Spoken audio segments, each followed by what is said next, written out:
जोधपुर में सीमा सुरक्षा बल के सहायक प्रशिक्षण केंद्र में नव आरक्षकों का दीक्षांत परेड समारोह आयोजित हुआ, जिसमें कुल 567 नव आरक्षकों ने भारतीय संविधान के प्रति कर्तव्यनिष्ठ होकर देश की एकता और अखंडता को लेकर कायम रखने की शपथ ली। दीक्षांत समारोह में मुख्य अतिथि सीमा सुरक्षा बल के महानिरीक्षक एमएल गर्ग ने परेड की सलामी ली।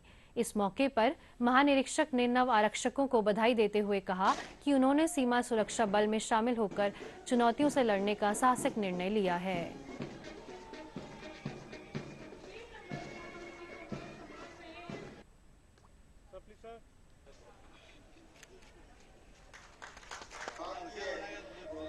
नव आरक्षकों को मैं यही संदेश देना चाहता हूं कि बीएसएफ में शामिल होकर के इन्होंने एक बहुत बड़ा फैसला लिया है।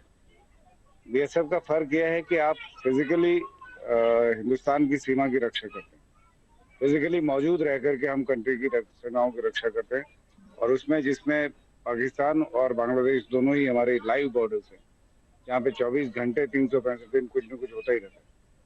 तो वहाँ पे फिजिकली होल्ड करके रहने में अपने आप में एक बहुत बड़ा चैलेंज है, जो कि बीएसएफ 1965 से बहुत इफेक्टिवली इस पे काम करती रही है और इसको इफेक्टिवली कंट्रोल किया है, सीमाओं की रक्षा की है।